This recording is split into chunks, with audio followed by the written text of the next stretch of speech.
Hello, everyone. Welcome to episode 3. It took me a while to figure out what I wanted to talk about today, but I've decided I'm going to tell you guys about when I was first diagnosed with multiple sclerosis. It was 2015. The only reason why I can actually remember when exactly this was, because I have such a hard time with dates, it was actually election night for the presidency, and I didn't get to vote because I was actually in the hospital for it. So, what my initial symptoms that caused me concern and caused me to seek some assistance was I was at work at my previous employer. We'll probably talk more about them in future episodes. But I was at work. I was teaching somebody something at the time, and all of a sudden, I had no memory of driving to work, of getting to work, of anything before what I was doing right then.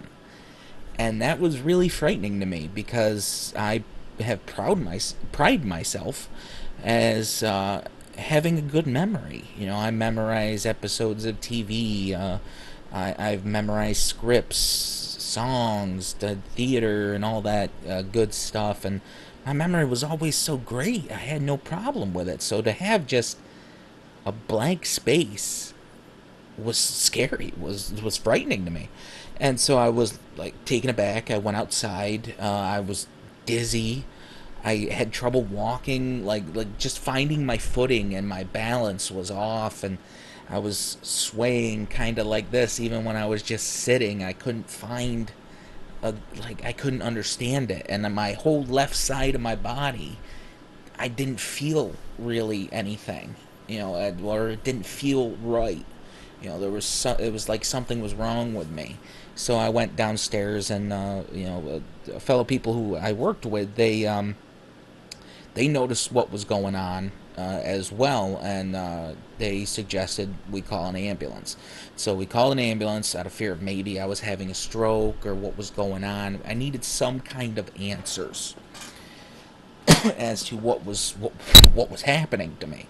So I get in an ambulance, and another weird thing happened that they can't really explain so much. I would look at words, like I'd look at words written on something, and I would see what they said, and then if I look back at them, it would say a completely different word, or I couldn't make out what it was. It was really weird and really frightening for me at the time. I got taken to the hospital, the ER, the emergency room. I was brought right in because of the left side. Left. This is my left. Sorry, I get confused with camera and stage left and right, but this is my actual left. My whole because it was my left, I had left side weakness and had difficulty moving my left side. They thought I was having a stroke. So first they did a CT scan on me, and they did stroke care. When they did the CT scan, they saw what looked like some growths in the old noggin here. And they did the stroke care on me, but they came to the conclusion that the doctor actually came in and told me, we would give you this drug if you are having a stroke to help stop it. But because we're seeing these weird things in the CT scan, we're worried that if we give you this drug, it could cause an aneurysm and just kill you. So they didn't give me that medicine. Then they did, and they wanted to do an MRI. They did some X-rays of me, the usual, and then they did an MRI. I actually, at that time, they told me that they were going to do an MRI. They just took me right in there, like they usually do, and I was actually concerned because I didn't know how much it was going to cost. MRIs are usually really expensive. I never had one before that I remember. No, I did have one other one. No, that was a CT scan. So I don't think I've ever had any other MRIs prior to this incident, and so I was concerned it was going to cost a whole bunch of money. And I didn't have a lot of money. I still don't. I have enough to pay my bills, thankfully, and I'm taken care of, but, I don't have a lot of money to pay for those large medical bills that were going to be like that. So I didn't know if my insurance was going to cover it or what the deal was. So I said, wait a minute. Before you guys do this MRI, like, do I can you tell me, like, is it covered by my insurance that I gave you? How much is it going to be, XYZ? And they said, no, we can't tell you how much it's going to be, and we can't tell you if it's going to be covered by your insurance, which is kind of ridiculous. It's like going to a restaurant and saying, hey, I want the lobster. How much is that going to run me, by the way? And they say, oh, we can't tell you. We'll tell you after you eat it and have to pay. That's how our medical field works. And so I said, whoa, whoa, whoa, whoa, whoa. Let's stop this right now. In order for me to take this risk of possibly having a huge expense for the MRI, I need to be explained why it's so important for me to have an MRI. And so they got somebody to come in and talk to me. I can't remember exactly who, whether it was a doctor or another nurse or somebody. And they told me that what they saw on the CT scan, they wanted to get better images of it so they could further figure out what was going on with me. So I then said, okay, it's important. I'm going to do it. If it costs me a whole bunch of money, I'll find a way. Like, we all have to find a way when stuff like this happens. And so they did the MRI. And then they put me back into the ER, and this lady the doctor came in, who was seeing me, and just comes in and just immediately goes, okay, so you got a bunch of tumors in your head. She didn't have that accent, but I think it's funnier to do it in it, so I'm going to do it in it. So she goes, you got a bunch of tumors in your head.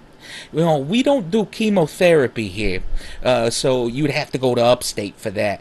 But what we do is we do surgery, so we could go in and scoop it out and take care. And I'm like, whoa, whoa, whoa, whoa, whoa, whoa.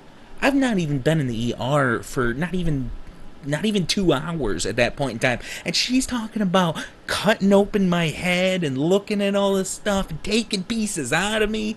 I'm almost freaking out in there, but I'm like, whoa, doc, can we slow down a minute here? Can we get another opinion, see what's going on? And so I sit there waiting. And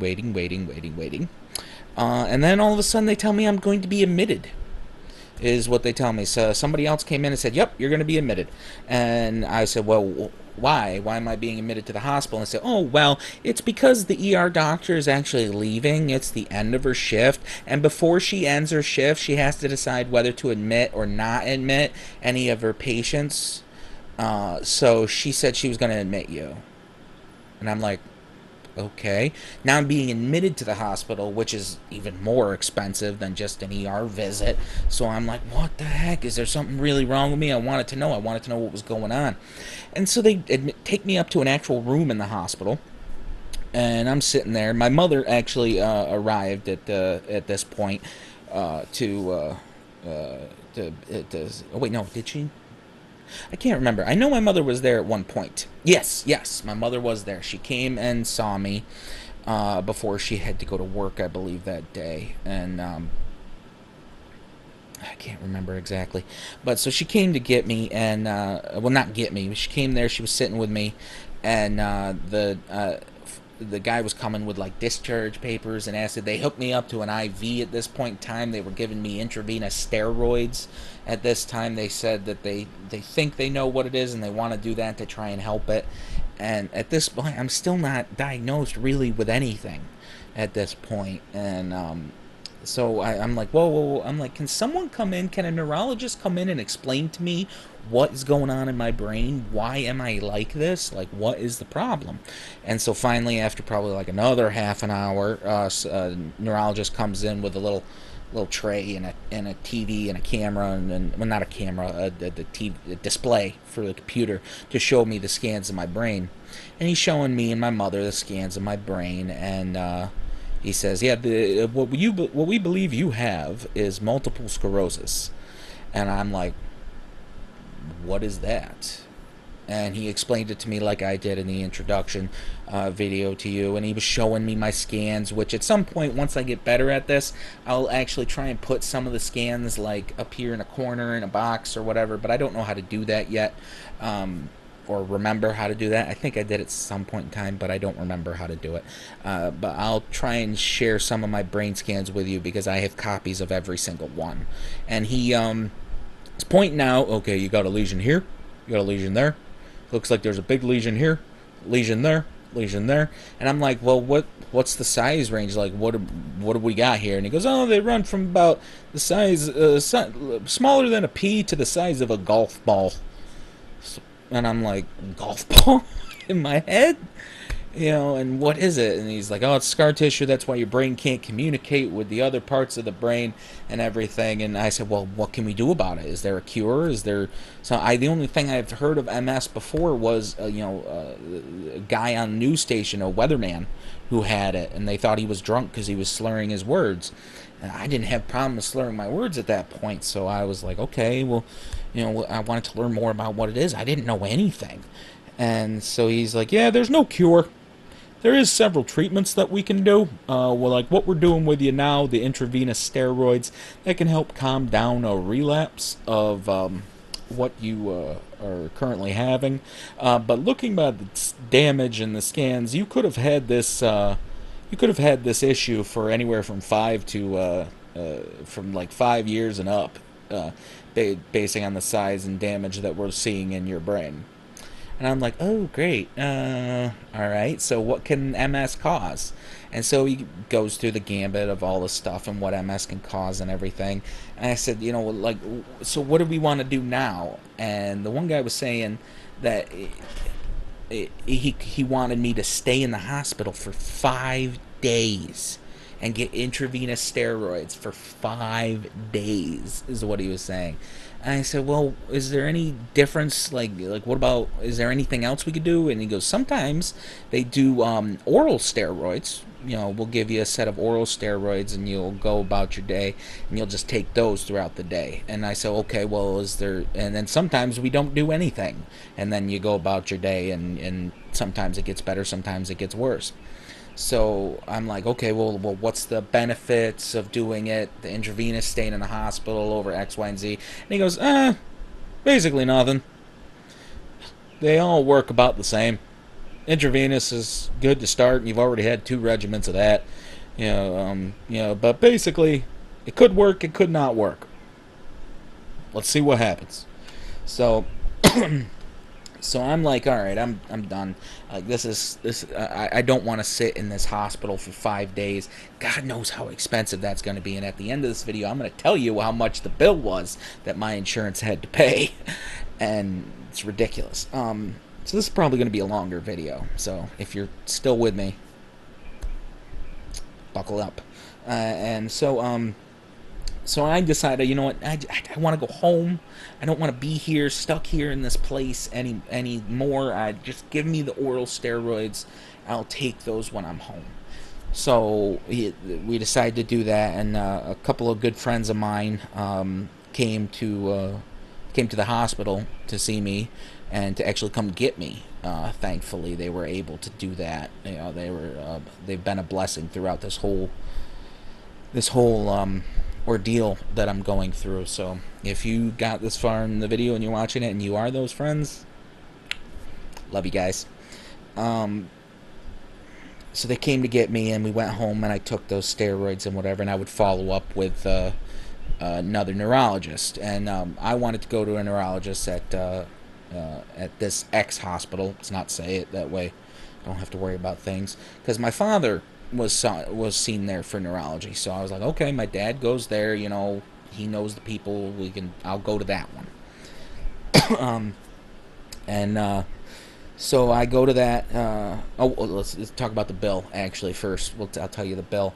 I wasn't even in the hospital for not even 24 hours total by the time I had left. And when I finally got the bill, which isn't really a bill, it's the bill that they send to the insurance company, and then the insurance company goes, they play Pawn Stars basically with our health. They say, oh, you want $10,000 for this? I'll give you $2 and a donkey, whatever the heck. And then the doctors go, okay, well, we'll take 5 donkeys and $100. How about that? So it's basically a shell game of trying to overprice everything in order to get some kind of money out of it in the end.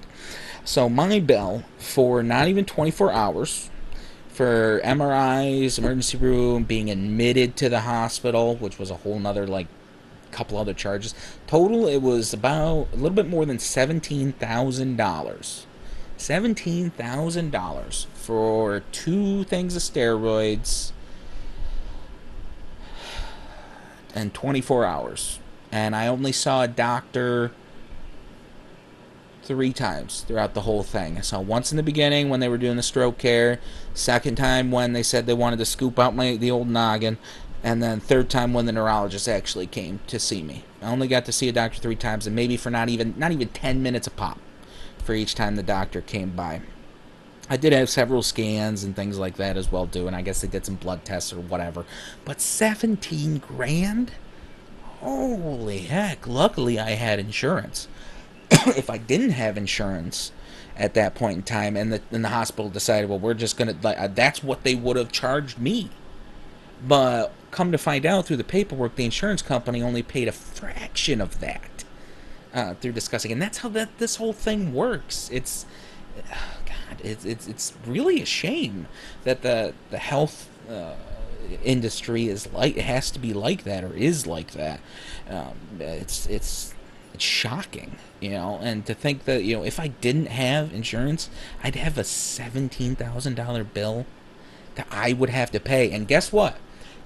You don't get a choice whether you want to pay based on good service or bad service. I consider the service I got in that hospital pretty bad because of whatever going on. So let's go back to the restaurant thing that we were talking about as well earlier.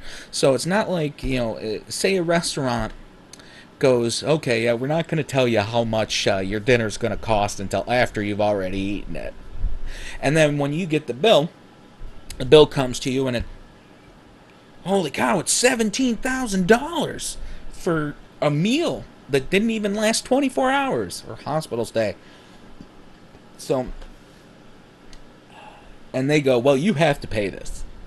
And I said, well, what if I can't? Like, what if I disagree with the service I got and what I think it's worth? They say, oh, you don't have a choice. If you don't pay us, the government will come after you. They will take your tax returns and everything like that. They can do that. They can put a lien on your tax returns and take that money. At least that's what was told to me. If that's not true, please let me know down below. But that's what was told to me at one point, and I was like, oh my God, this is ridiculous. Like, you can't, if you get bad service at a hospital, no matter what, you still have to pay whatever they want to charge you for whatever they do. And it's not like I got gold injected into my IV or anything like that. The stuff doesn't cost that much to make. The equipment's already there. It's already paid for. You're just paying for the power to run it. After... And the doctors, yes, they had a lot of debt and whatever, so they have to get paid a good amount of money. They still don't get paid enough to pay off their debt in a reasonable time. That's a discussion for other times. But the healthcare world and insurance world is really messed up.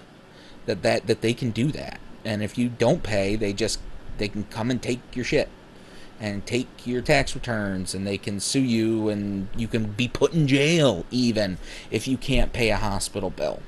That's how ridiculous it is. And, yeah, so that was when I got diagnosed with that multiple sclerosis. And then the next episode, which I might do right after this one, we'll talk about my first neurology appointment and my first couple rounds of neurologists. Try and get some of this stuff out of the way. So thank you for sticking with me, if you sticked with me all the way through.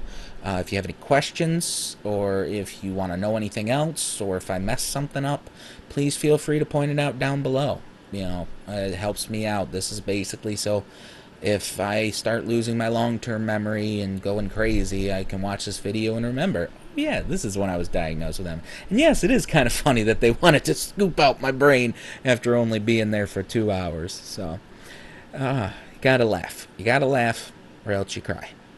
Alright, everybody, I'll see you next time.